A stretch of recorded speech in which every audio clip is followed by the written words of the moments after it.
Dengarkan bersama laporan kegiatan launching webinar series penyerahan pencatatan hak cipta atas Mars BPSDM Hukum dan HAM dan launching portal e-kompetensiku yang akan disampaikan oleh Kepala Badan Pengembangan Sumber Daya Manusia Hukum dan Hak Asasi Manusia. Bismillahirrahmanirrahim. Assalamualaikum warahmatullahi wabarakatuh. Selamat pagi. Salam sejahtera untuk kita semua. Swastiastu, Namo Buddhaya, salam kebajikan. Bunga bersemai di rumpun pinang, indah mekar di kala malam. Kepada hadirin diucapkan selamat datang di BPSDM Hukum dan HAM. Selamat datang di Positive Vibes Campus, kampus berakhlak. Kami dedikasikan kampus ini atas dua hal itu, Positive Vibes Campus dan kampus berakhlak. Semua peserta dari luar, kalau datang kemari kami sampaikan hal itu, karena di tempat ini kita ingin membangun aura positif, memancarkan nilai-nilai yang positif, nilai-nilai kebajikan, dan sekaligus kita ingin merealisasikan core value ASN berakhlak dari Bumi Gandul Cinere. Terima kasih. Yang saya hormati dan muliakan Bapak Menteri Hukum dan HAM Republik Indonesia. Terima kasih Bapak telah berkenan hadir di tengah kesibukan Bapak di akhir daripada masa kepemimpinan Bapak di Kementerian Hukum dan HAM. Kami mempersembahkan sesuatu yang luar biasa. Ya. Terima kasih atas kepercayaan Bapak kepada saya untuk memimpin BPSDM Hukum dan HAM.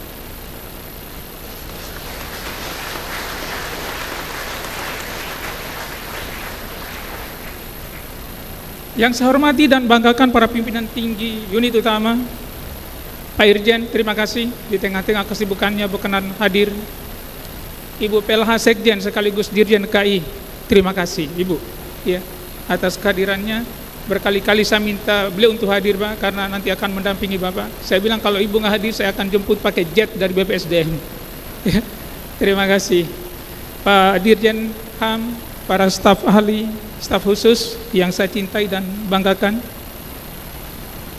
para pimpinan tinggi Pratama baik di unit pusat, di kantor wilayah yang hadir secara langsung maupun virtual, fungsional ahli utama di lingkungan Kementerian Hukum dan HAM baik yang hadir secara langsung maupun virtual,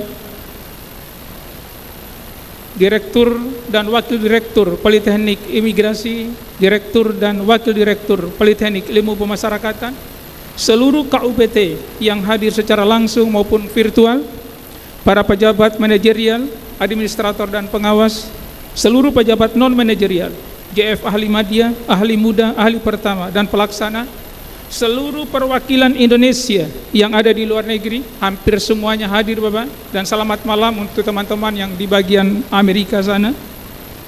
Atas imigrasi, pembantu atasnya, staf teknis, dan ada 15 yang hadir dari lingkungan di luar Kemenkumham, dari BKD Kabupaten Lumajang, dari BPD Kabupaten Tanjung Jabung Barat, dari BRIN Bagian Hukum Kabupaten Brebes, Biro Hukum Provinsi Sulawesi Barat, BPS Provinsi Jambi, Kantor Camat Tugu, Kemenak Kabupaten Sukamara, PT Pancamarga Idea, Sekda Kabupaten Grobogan, Sekda Kabupaten Kota Waringin Timur, Sekda Kabupaten Bekasi, UIN Malang, Universitas HKB Nomensen Medan, Universitas Trunojoyo Medan, dan masih banyak lagi yang tidak terdaftar Bapak. Jadi antusiasnya sangat besar terhadap kegiatan ini.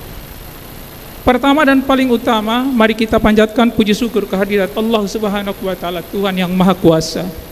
Karena atas rahmat dan karunia-Nya pada hari ini kita hadir dalam acara launching webinar series dengan tajuk Cerdas Bersama BPSDM Hukum dan HAM, yang merupakan salah satu rangkaian kegiatan dalam peringatan Hari Pengayoman ke-79. Bapak Menteri dan sahabat cerdas yang saya hormati, dalam laporan ini izinkan saya menyampaikan laporan singkat dalam 4 bab. Bab pertama, latar belakang. 1. Salah satu tujuan pembentukan negara sebagaimana tercantum dalam alinea keempat pembukaan Undang-Undang Dasar 1945 adalah mencerdaskan kehidupan bangsa. Dalam konteks peraturan perundang-undangan di bidang aparatur sipil negara dikenal dengan istilah pengembangan kompetensi. 2. Berdasarkan pasal 49 Undang-Undang Nomor 20 Tahun 2023 bahwa setiap aparatur sipil negara wajib melakukan pengembangan kompetensi melalui pembelajaran secara terus-menerus agar tetap relevan dengan tuntutan organisasi. 3. Pembelajaran secara terus-menerus sebagaimana dimaksud wajib dilakukan paling sedikit 20 jam pelajaran per tahun. BPSDM Hukum dan HAM dalam 3 tahun terakhir hanya mampu menyelenggarakan pengembangan kompetensi 3.605 atau setara dengan 5,7% dari seluruh total pegawai aparatur sipil negara Kementerian Hukum dan HAM. Artinya ada 94,3% yang tidak bisa memenuhi hak pengembangan kompetensi. 4. Dari keempat dimensi yang dinilai di dalam indeks profesionalitas ASN, nilai yang masih relatif rendah dan memiliki gap besar adalah pada dimensi kompetensi, dan pada dimensi ini yang dinilai adalah penyelenggaraan pengembangan dalam bentuk pelatihan. Saat ini data per 30 Juli 2024 nilainya sebesar 30,57 dari nilai total 40. Artinya masih ada gap sebesar 9,34 poin. Masih ada gap 9,43 poin.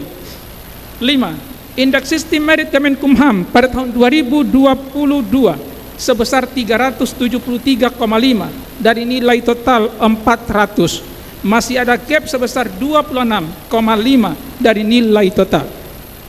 Salah satu faktor yang menyebabkan gap ini belum optimal adalah implementasi dari corporate university. Di antaranya adalah model pembelajaran coaching, mentoring, serta magang, dan praktek kerja yang merupakan sub-unsur penilaian indeks sistem merit. Yang keenam, aplikasi penilaian kompetensi dan pelatihan berbasis pengembangan kompetensi yang saat ini ada masih belum terintegrasi dalam satu platform dan belum memberikan kemudahan dalam akses dengan satu domain. Domain yang ada 7 domain. Selain itu juga belum terintegrasi dengan sistem indeks, belum terintegrasi dengan sistem informasi sumber daya manusia yang dulu dikenal dengan SIMPAK di Biro SDM Sekretariat Jenderal Kementerian Hukum dan HAM. Itu beberapa latar belakang yang mendasari kegiatan ini. Bab 2, terobosan inovatif dan solutif. Bapak Menteri dan sahabat cerdas yang saya banggakan, berdasarkan kondisi yang telah kami kemukakan sebelumnya, BPSDM Hukum dan HAM berupaya melakukan intervensi terobosan inovatif dan solutif yang nampaknya kelihatan atau kedengaran sederhana namun berdampak besar. Adapun terobosan inovatif dan solutif yang dimaksud, pertama, webinar series 2024 sebanyak 8 seri dengan tajuk Cerdas Bersama BPSDM Hukum dan HAM. Webinar series 2024 dipilih untuk memenuhi pengembangan kompetensi minimal 20 JP karena jangkauannya yang lebih luas dengan jumlah peserta mencapai ribuan bahkan puluhan ribu, efisien dan efektif dari segi waktu dan biaya, fleksibel dan dapat didengar secara berulang, belajar dari narasumber yang kompeten, serta memperoleh sertifikat sebagai bukti mengikuti pengembangan kompetensi. 2. Percepatan implementasi Korpu. Sejak di-launching pada bulan Oktober 2019 sampai lahirnya Permenkumham nomor 26 tahun 2022, belum ada pedoman pelaksanaan pengembangan kompetensi berbasis Korpu. Alhamdulillah dengan kerja keras daripada WI beserta dengan sekretariat, pedoman tersebut telah selesai disusun dan ditetapkan dengan surat Kepala Badan Pengembangan Sumber Daya Manusia Hukum dan HAM nomor SD-19-OT-03-02 tahun 2024 tentang pedoman pelaksanaan pengembangan kompetensi berbasis corporate university yang nanti akan disampaikan pada saatnya nanti kepada Sekretariat Jenderal dan kepada salah satu kepala kantor wilayah yang paling banyak mewakili kepesertaan hadir di tempat ini. 3. Aplikasi atau portal web e-kompetensiku. Aplikasi e-kompetensiku dipilih sebagai nama domain karena mencakup 2 tugas dan fungsi BPSDM, yaitu penilaian kompetensi dan pengembangan kompetensi. E-kompetensiku mengintegrasikan 7 domain aplikasi menjadi satu platform yang terintegrasi, yaitu e-kompetensiku, dan segera dalam waktu dekat akan diintegrasikan dengan sistem informasi SDM Sekretariat Jenderal berdasarkan hasil rapat tanggal 29 Juli 2024 antara Sekretariat Jenderal, yaitu Biro SDM dan Pusdatin, beserta dengan BPSDM Hukum dan HAM dari Puspenkom. Yang selanjutnya, pedoman penyelenggaraan e-kompetensiku dituangkan dalam surat keputusan Kepala Badan nomor SDM /02 /OT.01.01 tahun 2024 tentang penyelenggaraan elektronik kompetensiku, e-kompetensiku di Kementerian Hukum dan HAM Republik Indonesia. Bab 3, glorifikasi dan kehadiran peserta.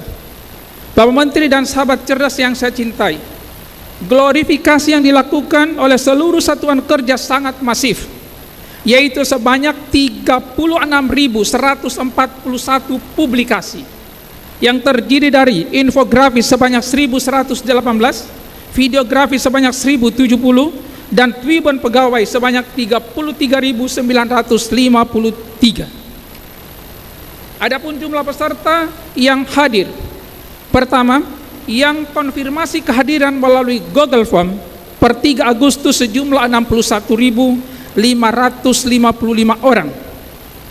Kedua, yang telah login di aplikasi MOOC sampai dengan pukul 8 pagi tadi sejumlah 39.134 orang, dan sampai sekarang masih diberikan kesempatan untuk login karena lalu lintas dalam sistem sangat padat. Jadi sisanya masih ada mungkin 10 ribuan. Nanti saya tadi minta Bapak untuk di stop nanti pada saat Bapak nanti akan bicara, karena itu dalam mulai materi akan disampaikan. Bab keempat, ini bab terakhir, penerbitan sertifikat webinar. Aplikasi akan menerbitkan sertifikat webinar dengan cerdas secara sekuens, mulai dari yang pertama kali sampai dengan yang terakhir kali mensubmit lembar evaluasi penyelenggaraan secara digital. Selama ini Bapak, sertifikat yang dikeluarkan melalui MOCC itu tidak ada nomornya Pak, sehingga tidak bisa diakui sebagai bentuk pengembangan kompetensi, ya, karena yang diinput dalam sistem adalah nomor sertifikatnya. Peserta webinar yang pertama kali melakukan submit, silakan berlomba-lomba, akan mendapatkan nomor sertifikat SDM /SM-02.03.00001 dan yang seterusnya sesuai dengan nomor urut submit. Jadi kalau nanti yang terakhir mensubmit adalah nomor 60 ribuan, maka dia mendapatkan sertifikat nomor 60 ribu. Ini dikeluarkan sistem secara otomatis. Peserta diberikan kesempatan untuk melakukan evaluasi penyelenggaraan sampai dengan 3 kali 24 jam setelah webinar ini selesai. Jadi kita masih berikan kesempatan 3 kali 24 jam. Diharapkan terobosan yang dilakukan oleh BPSDM Hukum dan HAM dapat berdampak pada 3 hal. Pertama, pengembangan kompetensi seluruh ASN Kemenkumham dapat terpenuhi. Yang kedua, peningkatan indeks profesionalitas ASN, indeks sistem merit, dan indeks SPBE. Dan pada akhirnya, karena ketiga indeks ini mempengaruhi nilai reformasi birokrasi, maka sekaligus akan memberikan dampak kepada nilai reformasi birokrasi Kementerian Hukum dan HAM. Bapak Menteri dan sahabat cerdas yang saya hormati, sebelum menutup laporan ini, kami mengucapkan terima kasih yang sebesar-besarnya atas dukungan Bapak Menteri Hukum dan HAM, pimpinan tinggi unit utama, para pimpinan tinggi Pratama, unit pusat maupun di kantor wilayah, serta seluruh insan pengayoman, sehingga nanti pada saatnya launching webinar series dapat terselenggara dengan baik. Kami juga mengucapkan terima kasih kepada Bapak Ibu yang telah mengikuti seluruh rangkaian kegiatan, baik yang hadir secara langsung maupun virtual. Satu hal yang saya ingin laporkan kepada Bapak Menteri dan seluruh sahabat cerdas, insan pengayoman, sebelum mengakhirinya. Dengan segala kerendahan hati dan rasa syukur dan bangga, kami sampaikan bahwa Kementerian Hukum dan HAM telah membuka lembaran pertama sejarah jilid 1 dalam pengembangan kompetensi di Indonesia.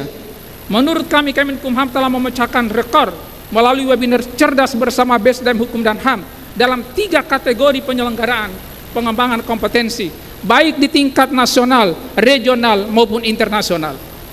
Yang pertama, jumlah glorifikasi terbanyak, terkreatif, teredukatif, terinformatif, terartistik, dan terinspiratif. Nanti pada waktunya Bapak akan memberikan penghargaan ini kepada mereka satuan-satuan kerja yang memang terkategori ini. Yang kedua, jumlah peserta webinar terbanyak. Yang ketiga, jumlah penerbitan e-sertifikat terbanyak. Pada umumnya webinar hanya mampu menerbitkan 1000 e-sertifikat. Ya. Karena memang kapasitas Zoom-nya hanya 1000, tapi ini mampu mengeluarkan sampai 60.000 sertifikat secara sekuens dan dalam waktu yang sesingkat-singkatnya. Ya, tidak perlu menunggu waktu lama karena mereka akan mencetak sendiri. Terima kasih kepada Pak Menteri atas segala arahan dan petunjuknya, dan juga terima kasih kepada PIMTI baik media maupun pertama, staf khusus Menteri, serta seluruh pejabat manajerial dan non-manajerial yang telah berpartisipasi aktif mulai dari tahapan awal sampai tahapan akhir. Saya mewakili seluruh jajaran BPS Hukum dan HAM. Mohon maaf apabila dalam pelaksanaan kegiatan masih terdapat kekurangan. Selanjutnya, sekali lagi dengan hormat, kami mohon kesediaan Bapak Menteri Hukum dan HAM pada saatnya nanti untuk memberikan orasi ilmiah dengan tajuk SDM berkualitas menyongsong Indonesia Emas 2045, membuka secara resmi kegiatan webinar series. Dan yang ketiga adalah melaunching kompetensiku. Dalam penutup sambutan ini, izinkan saya menyampaikan sebuah santun. Kembang layu tidaklah padat, kembang yang indah dijadikan obat. Harapan dipinta, doa pun dipanjat, agar webinar series ini menjadi manfaat. Demikian saya sampaikan, semoga seluruh kerja keras dan upaya kita bersama diterima oleh Allah Subhanahu wa Ta'ala sebagai amal soleh. Mohon maaf. Wassalamualaikum warahmatullahi wabarakatuh.